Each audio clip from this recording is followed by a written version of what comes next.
What are we going to talk about? Pisces. But does that mean we're going to be talking about Pisces ascendant, Pisces moon, or Pisces sun, or what? But what we're going to talk about is going to work with any of that, because really we're just talking about Pisces as Pisces.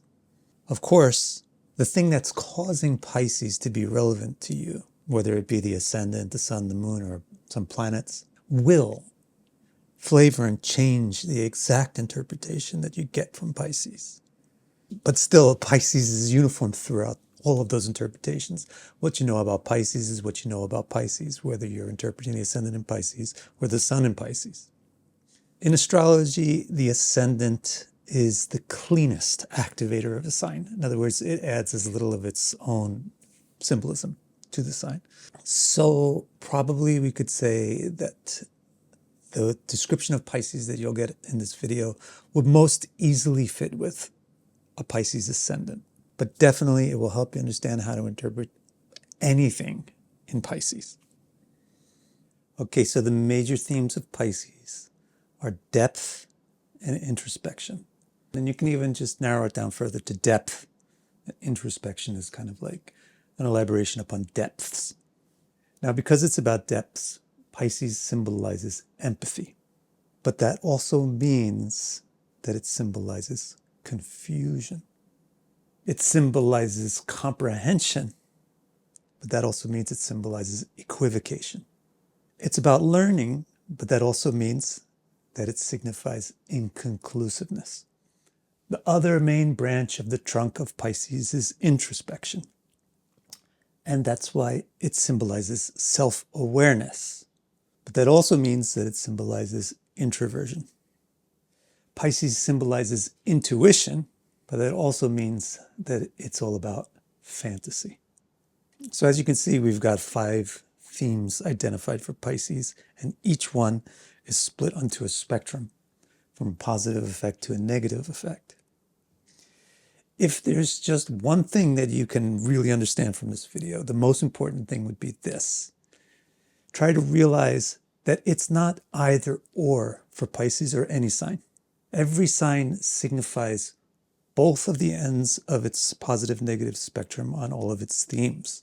Now, when Pisces is active in a chart, then the person trying to read that chart has to try to figure out where on the spectrum between the positive effect and the negative effect does this chart lie.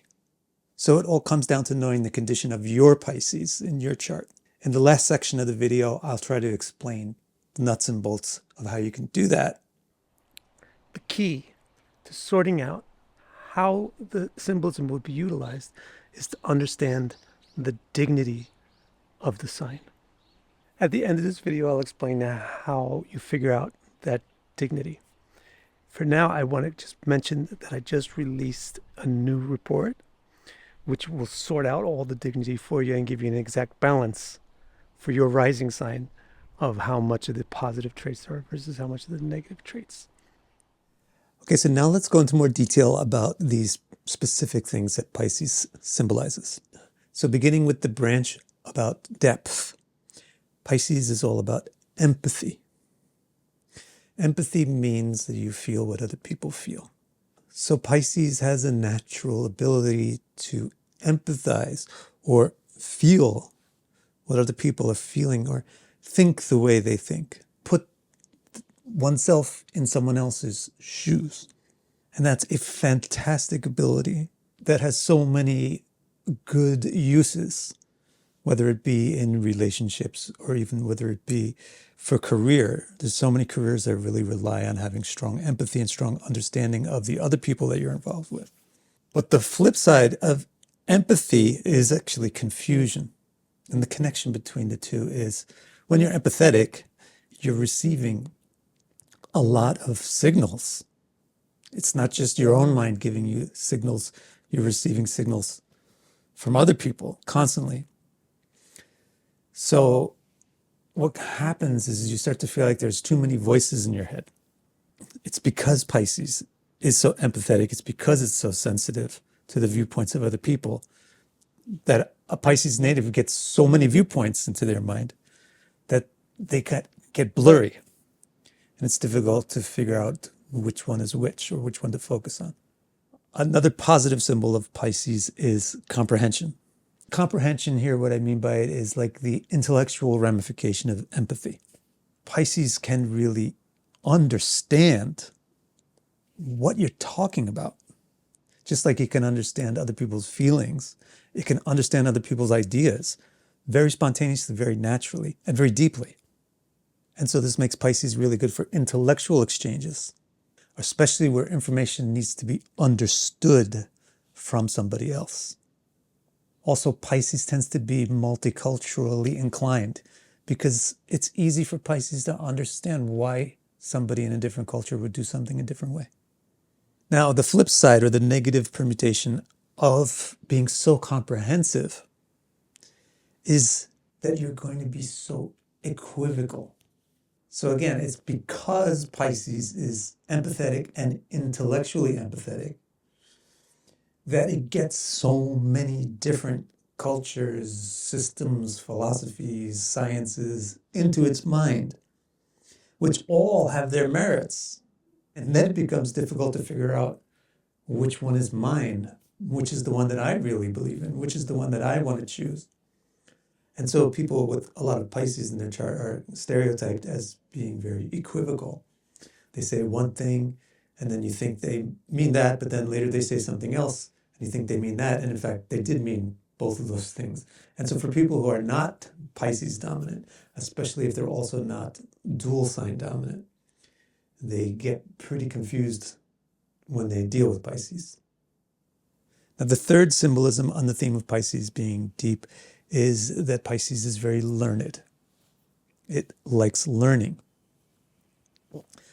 So it's again because of the empathy that the Piscean intellect and the Piscean mind can permeate and soak into subjects very deeply and without resistance to the subject. So the Piscean mind is extremely well suited to study. And it can study things very carefully and fully from the surface characteristic through the middle characteristics all the way down to the root. And actually, Piscean dominant people really like doing this. So you tend to find a lot of Pisces around places like universities and schools, places where ideas are being shared, because Pisces always loves to learn. The flip side of that, however, is inconclusiveness. Imagine if you're a student, then you could just go into the class and you sit down and you learn what's being presented and you're open to what's being presented. Now imagine if you're the teacher, can you do that? Can you just go into the class with an open mind about what's going to be presented? No, you have to have kind of a plan about what you're presenting today. So Pisces is always putting itself in the student role because of its love for learning things. And Pisces finds it very difficult to switch to the teacher role. It always likes to be passive and receptive. It likes to be given information and soak in information. And it hesitates to put out clear information. So this is another stereotype of Pisces, which is actually reasonable. It's that Pisces is very inconclusive, can't make up its mind, doesn't make decisions. It's not because Pisces is stupid and can't come to a decision. It's because Pisces is too smart. That it realizes that it's not easy to come to a decision about this because there's so many possibilities that would work. Finally, now let's discuss the other branch of the Piscean symbolism, which is introspection. The result of depth is to be deep in your focus, to be introspective. So Pisces is extremely self-aware. It's introspective, it's aware of itself. That's why it knows about emotions. It knows about thoughts. And it knows how thinking works and it knows how feeling works. So that's another reason why it's very good in learning. And also it's very good in psychology and things that involve non-physical stuff.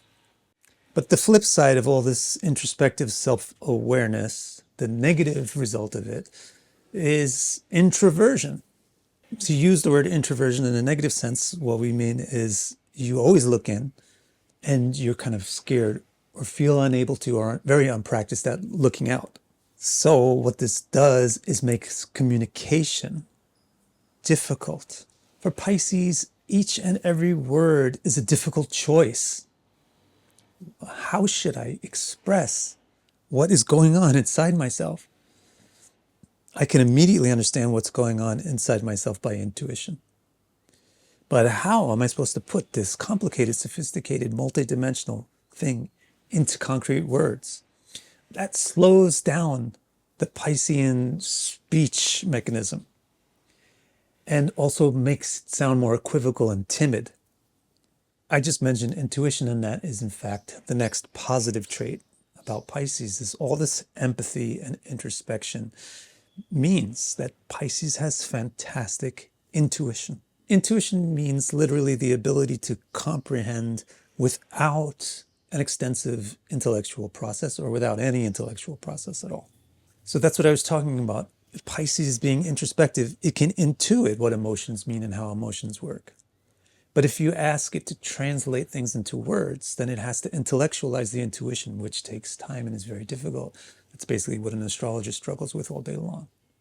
So one of the strengths of Pisces is the ability to know things that would surprise you. How did you know that? How did you figure that out?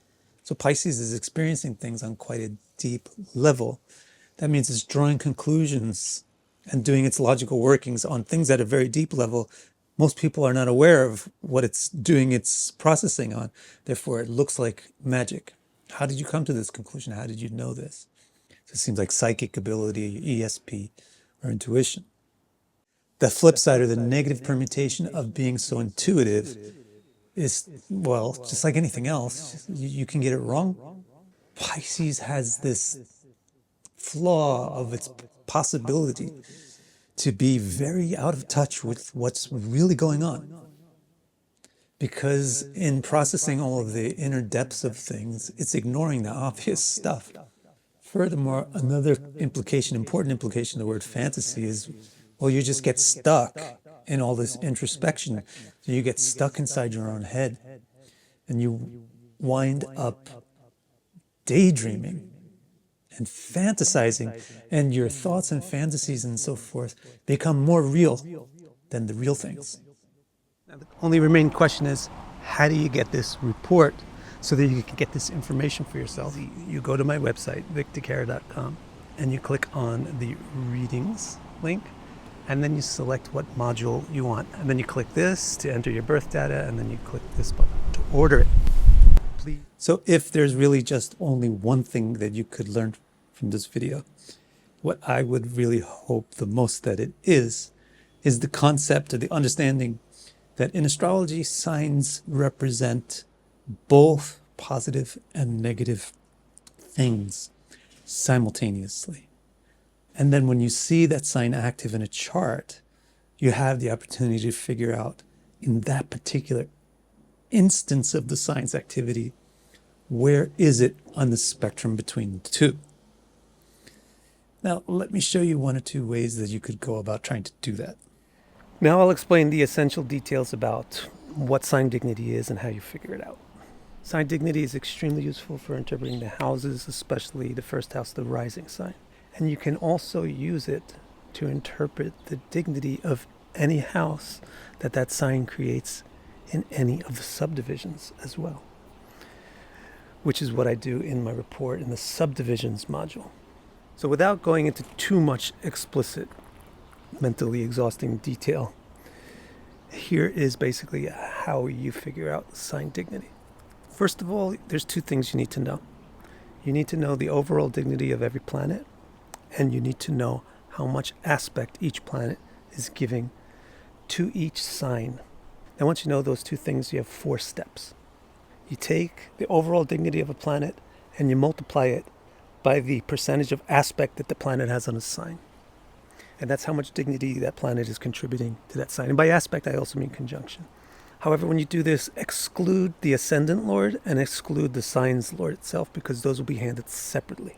Then when you have that tally of the dignity contributed from the aspects of all the planets to a sign, you add to that the dignity of the sign's lord. And you average it with a weight that makes the sign's lord's dignity twice as important as the aspects from the other planets. Then you're halfway done.